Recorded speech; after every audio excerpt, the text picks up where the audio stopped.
de voir que Maurepas et Nancourt, pour moi, c'est deux villes jumelles. Donc, je ne raisonne pas Maurepas spécifiquement. Mais on a quand même la chance d'avoir un équipement culturel, un pôle culturel entre la médiathèque, le centre, le Ciné-7 et le Prisme. Et le week-end, il n'y a strictement rien. Vous allez au cinéma, comme ça m'arrive assez souvent, et vous sortez, vous rencontrez quelqu'un, vous ne pouvez pas prendre un pot, vous ne pouvez pas discuter, prendre un thé si vous y allez l'après-midi. Il n'y a aucun lieu de vie. Et pourtant, il y a des équipements qui existent et qu'avec un peu d'imagination et peu d'argent, on pourrait arriver à les faire vivre en centre-ville.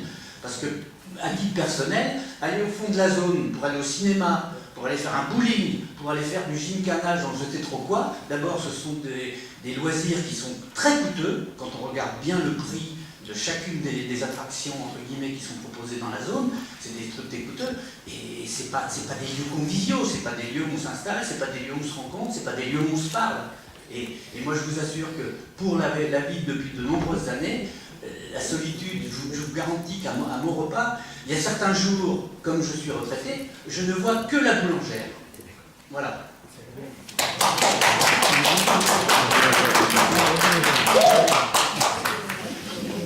Alors, on va prendre une autre question.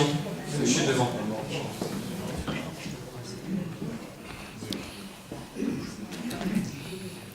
Merci. Je voudrais aborder deux questions principales. Il y a tout un tas de logements qui sont prévus le long du CD13 sur la zone industrielle. Donc, en définitive, au détriment de bâtiments industriels, c'est-à-dire que on remplace des bâtiments peut-être à l'abandon, peut-être des gens qui sont partis, mais il aura fallu essayer aussi de se battre pour essayer de faire venir des emplois. Parce qu'on n'est plus à ce moment-là dans l'équilibre emploi-logement. Deuxièmement, ce développement le long du CD13, il risque de poser quelques problèmes parce qu'apparemment la mise en souterrain Carrefour-Malmadone, ça a l'air d'être repoussé au calendrier grec. Ça a l'air d'être repoussé au calendrier grec, puisque c'est fait à la place, c'est fait, disons, sans priorité par rapport à Trappes. Donc ils ont choisi Trappes et le CD13 il passera après. Enfin, si vous avez des confirmations autres, ça sera intéressant, mais moi apparemment je pense que c'est repoussé, manque de crédit. Donc il va peut-être falloir voir tous ces gens qui sont maintenant prévus le long du CD13, par où ils vont passer. Parce que ça va commencer à poser des problèmes. Ça fait quand même un sacré paquet. Une autre question, c'est ces projets comme sur le Maurepas technique et autres et Deco. Il devait y avoir une concertation. Monsieur Guyot avait commencé une concertation sur le cycle de Maurepas technique. Et puis ça a disparu, le truc se fait, il n'y a plus de concertation. Il n'y a pas de concertation sur le site Deco non plus. On voit que le programme est fait, fini, terminé. Avec des logements quand même, des 2 pièces, qui valent le prix d'un atrium. Alors pour faire venir des gens qui ont peu de moyens ou des jeunes, ça va quand même poser problème. Une autre chose, comment peut-on parler de l'amélioration de la ville sans parler des transports? Et sans parler des transports, je parlerai de sortie de la ville. Parce qu'on est toujours avec un verrou au niveau des Lancours, c'est-à-dire sur le pont SNCF. Votre ami Fourous, il ne fait rien du tout pour ce pont-là, et ça fait un goulot d'étranglement énorme. Et quand il y aura le site de Saclay et autres qui seront développés, déjà c'est pas terrible, mais alors là c'est encore une catastrophe. Deuxièmement, il y a le doublement de la Nationale 10 après Rambouillet, parce que la sortie de tous ces gens-là sur la Nationale 10, ça va faire du monde aussi. Et deuxièmement, c'est la SNCF. C'est les trains. Quand est-ce qu'on va se battre pour avoir le terminus du RERC à Coignères? Parce qu'à Coignères, ça va être quand même des gens qui ne viendront plus à la gare de la Verrière. Et il ne faut pas oublier non plus, qu'il ne faut pas oublier, et surtout bien se mettre ça dans la tête, c'est que le parking de la gare de la Verrière, comme tous les parkings sur ordre du STIF, ils vont être payants. Donc les gens, il faut qu'ils se mettent dans la tête que tous les mois, ils auront à verser une somme supplémentaire, plus le pass Navigo, qui ne devait pas augmenter, mais qui augmente quand même. Donc là, il y aura encore le parking rajouté. Donc toutes ces choses-là, il va peut-être falloir sortir de la ville, parce que la ville urbaine, chaleureuse, etc., c'est très bien. Mais quand on supprime, par exemple, le pôle emploi, le pôle santé, le pôle emploi, pour mettre... voilà, il va falloir arrêter à un moment donné. Le mulot qui a été supprimé pour mettre, soi-disant, des petits trucs à la bibliothèque, c'était un lieu qui était... Il y avait plein de gens qui venaient au mulot. C'est supprimé aussi. Donc, qu'est-ce qu'il faut? Il a récupéré de la place pour... bref, voilà. Moi, c'est l'avis de... Alors, c'est pour... Je sais bien que c'est comme M. Martinez, peut-être, c'est des... On connaît, M. Roland. Oui. On connaît. Voilà, je sais bien qu'il faudrait qu'il y ait uniquement les gens qui viennent applaudir et... Ben non, il y a aussi d'autres choses. Très bien. Merci. Alors, on va prendre après trois autres séries de questions. Alors, déjà, M. Roland, parce que c'était des observations quand même importantes. Après, si d'autres élus souhaitent rebondir sur mes propos, n'hésitez pas. Sur les constructions dans la zone d'activité Paris-Ouest, c'est une volonté politique. Ça s'appelle du renouvellement urbain. C'est-à-dire d'utiliser des surfaces qui sont déjà utilisées, qui sont déjà construites, pour éviter de sacrifier une partie du territoire qui ne mérite pas. C'est une vision politique et j'ai été, avec mon équipe, élu sur cette thématique-là. Bah oui. C'est-à-dire la protection du caractère ville à la campagne ne mord pas. Parce que si nous ne faisions pas ces logements-là, d'autant plus que l'État nous impose de construire du logement, le préfet également nous demande de construire dans ces zones d'activité économique, tout à fait, et bien c'était le village qui passait avec plus de 800 logements, avec les conséquences que l'on connaît. C'était inextricable de s'en sortir de là. Donc il a fallu réviser le PLU et donc on s'engageait dans un renouvellement urbain sur des projets de qualité. Pour faire le parallèle sur la Malmedonne, le prix des logements, c'est pas la ville qui les fixe, c'est le promoteur. Oui, on a deux co-Morpa Technique qui sont partis, qui sont des privés, et qui ont vendu à un promoteur et qui eux-mêmes fixent leur prix. Le modèle économique, ce n'est pas la municipalité qu'on a responsable.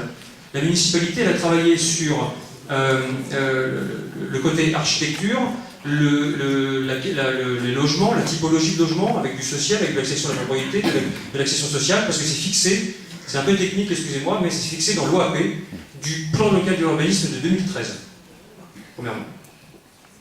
Deuxièmement, sur la partie transport. La partie transport, comme je l'ai dit tout à l'heure, Morpa va avoir une amélioration dans les transports en commun. Mais ça coûte des sous, tout ça. Il faut savoir que derrière, la restructuration du réseau de bus à Saint-Quentin va coûter plus de 14 millions d'euros. 14 millions d'euros, sans augmentation de la fiscalité au niveau de Saint-Quentin, ni sur celle de Morpa ou des autres villes. Ça, il faut quand même le dire. 14 millions d'euros pour améliorer le quotidien des Morpasiens au quotidien et de l'ensemble des habitants sur le territoire. Après, il y a aussi des projets dont nous ne sommes pas responsables, mais auxquels il faut être vigilant.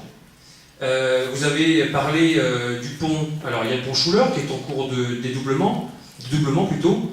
Ça a mis plus de 20 ans à voir le jour, et enfin, ça a lieu, j'allais dire enfin. Il y a le pont au niveau de la ville d'Elancourt. Mon collègue Jean-Michel Fourrousse se bat pour que ce pont se double, sauf qu'on est au-dessus d'une propriété SNCF, et donc c'est un projet où des études là sont lancées en ce moment. C'est un projet qui va coûter plus de 30 millions d'euros. 30 millions d'euros. Le pont Schuller, 9 millions. Donc vous mettez ça en parallèle. Vous avez cité décaissement souterrain d'un nationaliste au niveau de Trappes, 95 millions d'euros. 95 millions d'euros, avec les travaux qui commencent fin d'année 2018 pendant 3 ans. Donc là aussi, le quotidien des habitants, et c'est un projet du maire de Trappes, il a raison de défendre ce projet. Mais il y a aussi un impact chez nous avec le carrefour de la Malmedonne, qui n'est pas repoussé. Les études sont toujours en cours. C'est prévu pour la fin de l'année 2019 jusqu'en 2024. Au jour où je vous parle, ce n'est pas repoussé, c'est toujours d'actualité. Ça, c'était sur ces points-là. Après, sur la partie emploi, on va y travailler. C'est pas parce qu'on fait du renouvellement urbain que pour autant, il y a des entreprises qui partent. On va travailler aussi sur la qualité des activités. Et on a aussi une diversification de la zone d'activité Paris-Ouest qu'il n'y avait pas il y a 10 ans. On a aussi ce qu'on appelle le programme Ogirel, qui, vous savez, derrière le village des loisirs, on a un village d'entreprise qui vient d'être inauguré il y a quelques mois. C'est une quarantaine de lots pour des auto-entrepreneurs ou pour des petites activités, et ça va créer plus de 200 emplois. Donc voilà, ça bouge. Sur ce sujet, est-ce que certains élus souhaitent rebondir? Vas-y, Arwen. Sur l'emploi, juste pour répondre sur l'emploi, il ne faut pas se focaliser une ville, un territoire, des entreprises, et les gens de la ville vont directement travailler dans les entreprises. Monsieur le maire, une entreprise qui vient, qui crée 200 emplois, peut-être pas 200 emplois dédiés aux Mauropasiens.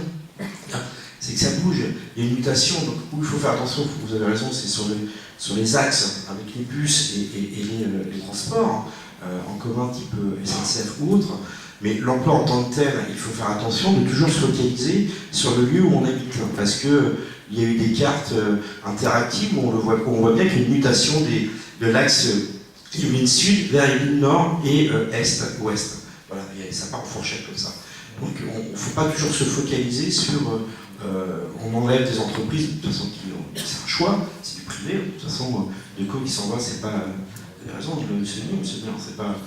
nous, on n'a pas signé à ça, ils vendent leur terrain, à un promoteur, voilà, après, qu'est-ce que vous dites faire? J'ai pas dit que c'est vous qui avez fait partir de quoi. Non, mais c'est pas ça que je suis en train de vous dire. Je suis en train de vous dire que l'emploi, par rapport à ça, on ne peut pas régénérer 200 emplois, 300 emplois. Voilà. Mais c'est pas ça le problème. Eh. Ça, c'est du plus court, là. Attendez, je dis à monsieur Martinez. Alors, sur les lieux de convivialité, je vous rejoins. Et c'est pour ça qu'on l'a mis en faiblesse ou même en menace, c'est-à-dire qu'il y a cette volonté de retrouver des lieux de convivialité pour tous les âges. Alors on n'est pas là pour faire le bilan de ce que fait la municipalité, on est là pour construire l'avenir et de savoir qu'est-ce que vous proposez et comment vous voyez les choses dans l'avenir. Et par exemple, avec Aaron Negal, on a créé aussi un lieu intergénérationnel. Au Mille Club qui n'existait pas, ça permet aussi aux personnes âgées de se retrouver que des plus jeunes avec des activités. Vous pouvez très bien aller au CCAS, ils vous orienteront et vous pourrez toujours participer. Après, c'est quel type de lieu de convivialité on met derrière? Et ça, vous pourrez en parler dans les ateliers lundi. C'est qu'est-ce qu'il faut? Est-ce qu'il faut que ce soit un lieu de convivialité qui soit régi par la ville, ou il faut que ce soit un lieu de convivialité où on doit trouver un partenaire privé qui vient amener une dynamique ou quelque chose en fonction de la sociologie que vous souhaitez voir toucher? C'est ça qu'il faut discuter. On parlait tout à l'heure de la Cantaride. La Cantaride, bah oui, c'est une activité privée, elle est partie. Et je le disais tout à l'heure, c'est qu'on a aussi la sensibilité des habitants qui a changé depuis toutes ces années. Quand on met un bar en bas d'un pied d'immeuble, où les portes se ferment à 2h du matin, on n'a plus la même sensibilité par rapport à il y a des années quand on est venu dans un logement et le bar y était déjà. Donc c'est pas pareil. Donc il faut qu'on arrive à trouver ce compromis entre l'activité dans la ville et en même temps la tranquillité des riverains. Et puis quoi? C'est quoi comme lieu de convivialité? Après, on est une ville aussi... c'est difficile d'entendre que rien ne se passe, que rien ne se fait, que c'est une ville morte, etc. Comme vous disiez, par les Delancourt, etc., des villes nouvelles. Il y a bon nombre d'activités.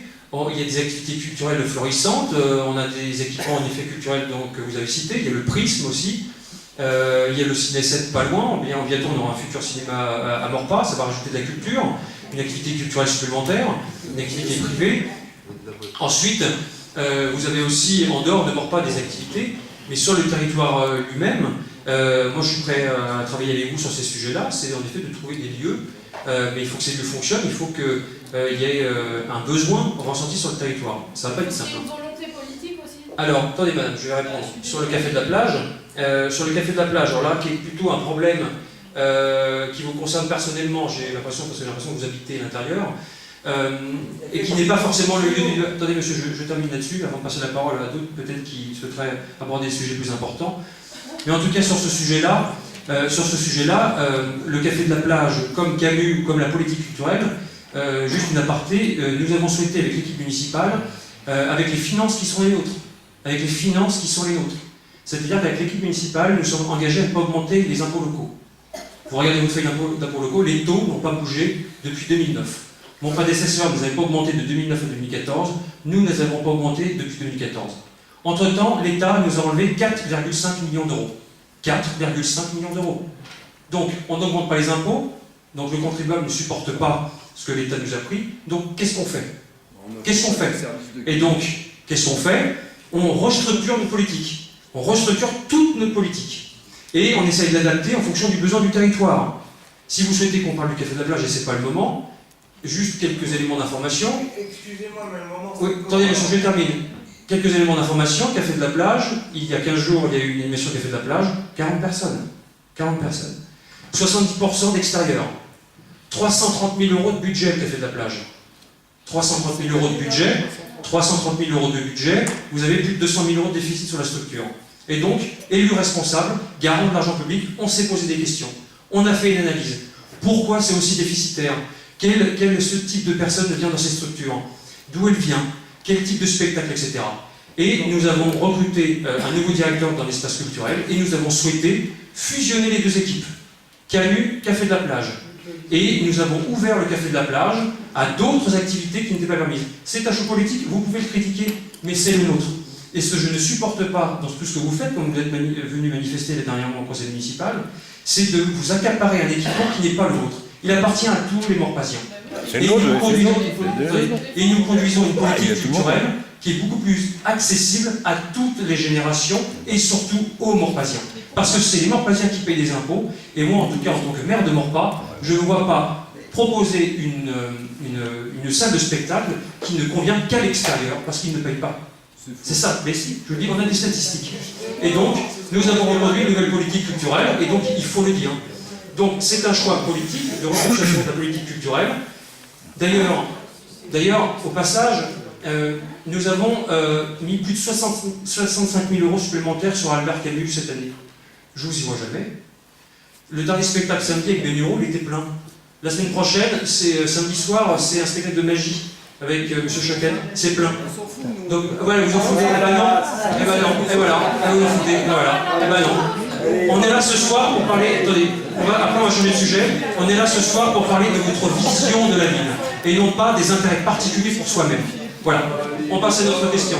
On va pas comparer Benuro avec le Café de la Plage, donc. C'est l'activité culturelle, monsieur. Eh ben j'y étais, mais ça n'a rien à voir. C'est vraiment mélanger les torchons avec les serviettes. Allez, une autre question sur l'avenir de la ville. Il y a monsieur au fond, s'il vous plaît. Benuro, c'est pas culturel. Bon. Au niveau accès handicapés, ne serait-ce que même des passagers avec de lourds bagages, il n'y a que des escaliers. Pourquoi ne pas demander qu'il y ait dans la gare des plans inclinés qui soient installés sur une partie des escaliers? Ça faciliterait la montée sur les quais. Ici, des poussettes, des bagages lourds, etc. Et puis même peut-être des fauteuils handicapés. Voilà. Notez, je vous répondrai après. Allez, il y a monsieur qui est là. Jasmine, là, il y a monsieur. Oui, bonsoir. J'ai trois questions. Ma première, c'est l'impact des nouveaux logements à la Malmedonne. Je voulais savoir quel sera l'impact sur la capacité des écoles. Actuellement, mes enfants sont à Malmedonne et les classes sont saturées. Ils sont à 30-35 enfants par classe. Lorsque ces nouveaux logements vont être, s'il vous plaît, on s'écoute. Vont être installés, est-ce qu'on a prévu que la capacité soit augmentée ou qu'il y ait une autre école? Aussi la saturation du carrefour au niveau de Décathlon. Le samedi dimanche, c'est très saturé. Avec ces nouveaux logements, qu'est-ce qui va se passer? Est-ce que ça sera encore plus saturé qu'avant? Ma deuxième question, c'est le décaissement du souterrain de la Nationale 10.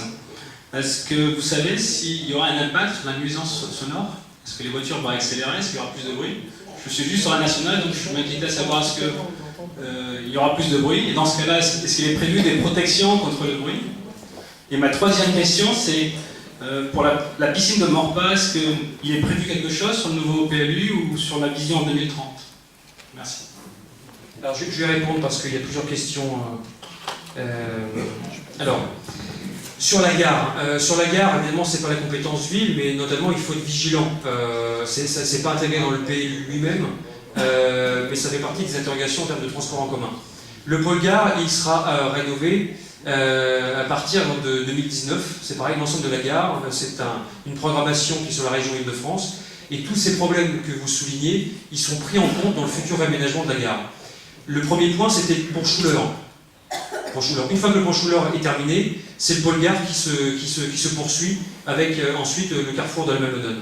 Donc logiquement, toutes vos attentes trouveront réponse dans le raménagement de cette gare, mais il faut encore attendre quelques années.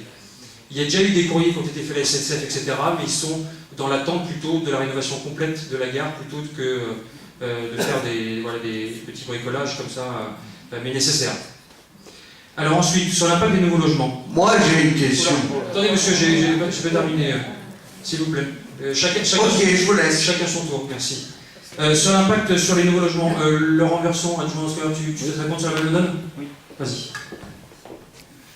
Oui, alors déjà actuellement, parce que je voudrais juste vous corriger sur ce que vous avez dit, parce qu'il n'y a pas 30 à 35 élèves sur l'école Malmedonne actuellement par classe. C'est impossible. Il y a maximum 30 élèves sur une des classes, sur les 13 classes qu'il y a actuellement. Donc il y a une classe effectivement qui a 30 élèves. Parce qu'il y a eu une fermeture cette année, décidée par l'Éducation nationale, je le précise, qui fait qu'effectivement le nombre d'élèves par classe est élevé cette année. À partir du moment où il y aura un afflux d'enfants supplémentaires, automatiquement il y aura des classes ouvertes en plus. Et l'avantage de l'école Malmedonne, enfin l'école élémentaire, c'est qu'il reste 5 ou 6 classes vides actuellement sur l'école. Donc par rapport à ça, n'ayez aucune crainte, il y a de l'espace nécessaire sur l'école Malmedonne, quitte à empiéter même sur le centre de loisirs, vous savez, qui est dans un des deux bâtiments. Donc qui peut très bien être mutualisé sur le temps scolaire en école et sur le temps périscolaire en activité périscolaire. Donc aucune crainte sur ça. Mais au-delà de votre question sur la philosophie aussi de la construction de logement, c'est toute, j'allais dire, l'ambiguïté d'imposer aux villes aussi comme les nôtres de densifier notre territoire. Et c'est pour ça qu'il faut l'articuler dans un PLU qui correspond vraiment à ce qu'on veut. Parce que, vous voyez, sur les deux parcelles Morpa Technique et Deco, à l'origine, c'était 600 logements. 600 logements. Là, on est redescendu à 300. Alors oui, c'est de nouveaux logements. Alors après, j'allais dire, c'est toujours mieux que des entrepôts ou une future entreprise qui aura pu venir avec des camions, etc. Ça peut se discuter. Mais c'est vrai que ça a toujours un impact. En effet, vous avez raison. C'est que ça a un impact sur les écoles, ça va avoir un impact sur les autres équipements sur la ville, et tout ça, il faut le prendre en compte. Et il faut l'intégrer dans le PLU. Pour l'autre question sur le carrefour de la Malmedonne et son impact, pour le moment, entre nous, je ne peux pas vous répondre. Parce qu'on est encore au stade des études menées par 50 ans en Yvelines. C'est un projet qui va coûter 19 millions d'euros, piloté par Saint-Quentin, par l'État, par le département des Yvelines et la région Île-de-France. Et pour le moment, on n'en est pas là, on n'en est pas à la technicité même du projet dans son dessin. Et le jour où ça arrivera, faites-moi confiance, il y aura une réunion publique, voire même plusieurs. Et là-dessus, tout le monde aura son mot à dire parce que ça va être tellement révolutionnaire pour le secteur. Et je peux comprendre. Vous allez vivre pendant 2 ans en construction de logements. Vous avez le foyer ADEF à Coignères en face qui est en extension. Et il y a le carrefour de la Malmedonne qui va se rajouter juste après. Donc c'est vrai que vous allez avoir un secteur qui va être en mutation pendant de nombreuses années. Je comprends vos inquiétudes. Sur la voie de circulation ? Une simple précision concernant le bruit. Eh bien, la Nationale 10, ça va correspondre à un tunnel, et toute la partie au-dessus, ça sera en plateau, ce qui veut dire que vous craignez que justement le bruit vienne vous déranger. C'est contraire à cet emplacement-là, vous n'entendrez plus le bruit des voitures de la Nationale 10. Alors, sur l'autre point sur la piscine, dans le PLU, pardonnez-moi monsieur, il faut vraiment faire séquencer les paroles pour les autres dans la salle, s'il vous plaît. Pour ce qui est de la piscine, le PLU gardera l'équipement public là où il est, puisque avec les maires d'Elancourt et de Coignères, on s'est mis d'accord, on détruit et on reconstruit au même endroit. Et bientôt vous aurez une information sur ce sujet, beaucoup plus précise, puisque nous délibérons d'ailleurs au prochain conseil municipal pour déléguer l'équipement dans sa construction. Et ensuite, au mois de janvier, on va lancer le groupement de commandes qui va nous permettre d'avoir l'assistance de maîtrise d'ouvrage, c'est-à-dire l'ensemble de l'équipe, entre le constructeur jusqu'à l'architecte, pour nous concevoir le projet. Et il y aura des réunions publiques, etc., pour vous expliquer le projet dans le courant d'année, avec un beau projet que nous menons avec les villes de Coignères et d'Elancourt, détruit et reconstruit sur le même site. Voilà. Et donc le PLU garantira cette zone qui est en zone appel, je crois, équipement de loisirs. Donc là-dessus, pas d'inquiétude. Ensuite, on passe à 3 autres questions, si vous souhaitez. Je crois que j'ai répondu. Monsieur, justement, par rapport au café de la plage, moi j'ai constaté que les skateurs, ils ont demandé un nouveau skatepark. Ils l'ont eu, ils sont complets. Et nous, les passionnés de musique, on n'a rien. On n'a plus rien. Vous voulez fermer le café, on n'a plus rien. Pourquoi ça? Bon, je ne vais pas revenir sur ce sujet, monsieur, on ne ferme pas le Café de la Plage, on revoit la programmation culturelle avec aussi des spectacles qui avant avaient lieu au Café de la Plage, qui auront lieu à Camus, parce que la salle est beaucoup plus grande. Je ne suis pas responsable d'une salle qui a été construite et qui a mal été dimensionnée. Ce qu'il aurait fallu faire, c'était d'agrandir Albert Camus pour qu'on ait au moins 600 ou 700 places et faire venir aussi des spectacles de musique actuelle. Là, ça aurait été beaucoup plus rentable et on aurait une meilleure attractivité. Voilà. Donc je termine sur ce débat parce que tout ce qui vous intéresse, c'est le côté financier de la ville. Mais non, c'est pas le côté financier. C'est le côté responsable et aussi de l'attractivité du territoire. Et c'est le débat qu'on peut avoir aujourd'hui. C'est quelle vision, mesdames et messieurs, vous avez de la ville de Maurepas dans l'avenir, au travers de tous les pans qu'on vient de voir. Donc j'aimerais vous entendre aussi sur ce sujet, parce que je pense que vous allez épuiser la salle là-dessus. Oh, je pose pas les gens qui ont envie de dormir. Allez-y, on continue. Il y a monsieur au bout.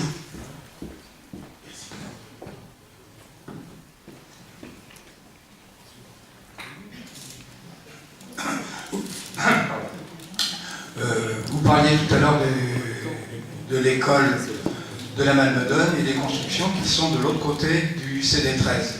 Quels sont les travaux qui seront entrepris de façon à sécuriser le passage d'un côté à l'autre du CD13? Lorsque j'ai posé la question aux vendeurs des appartements, il m'a dit « Ah, ben ça, c'est la municipalité qui se débrouille ». Alors, j'aimerais bien savoir, mis à part le passage piéton existant, le flot d'enfants, comment il se déplacera. Merci. Allez, une autre question. On va prendre 3 questions chaque fois. Oui, et puis il y a deux monsieur là. Monsieur, allez-y. On va vous donner le micro. Que va devenir l'école maternelle de la Gio, qui va rejoindre le bâtiment de l'école alimentaire? Je vais vous répondre. L'école ou le terrain, quoi? Oui, je vais vous répondre. Et la seconde question, c'est monsieur. Oui, j'ai bien entendu votre présentation sur les défis pour Maurepas 2030. Et pour moi, ça paraît sinon du long terme, mais du moyen terme. Alors, pour l'instant, dans la discussion, on est un petit peu dans le court terme, c'est peut-être un petit peu dommage. Mais vous avez parlé d'excellence environnementale. Dans l'excellence environnementale, vous avez parlé aussi des problèmes d'habitat et de transport. Moi, je trouve que les habitants de Maurepas, ils sont comme tout le monde, ils se transportent, ils habitent et ils mangent. Et le problème de l'alimentation, c'est que notre alimentation, elle vient d'on ne sait pas où, souvent d'assez loin, et eh bien, on pourrait peut-être essayer d'avoir des initiatives pour faire venir l'alimentation de plus près. De plus près, ça veut dire des aliments plus sains, plus frais, et puis des aliments qui ne sont pas transportés à l'aéroport de pétrole, de mazout, etc. Donc, je pense que cette dimension-là doit être prévue dans un horizon à 2030. On doit avoir des initiatives dans le genre. Voilà. Très bien. On va vous répondre aussi, monsieur. Merci pour cette observation constructive. Alors, Philippe, sur le CD13. Sur le CD13, il y avait eu la transformation de la RD13 de 2 voies à 2 fois 1 voie. Là, il y a l'opération de renouvellement urbain. Vous avez pu suivre avec les PIN, les procédures intégrées pour le logement avec les enquêtes publiques, qui avaient permis de construire. Et il y a une troisième phase en parallèle. Il y a un travail en partenariat avec les services de 50 ans d'Yvelines et du département pour justement continuer la transformation, le renouvellement urbain, la transformation de cette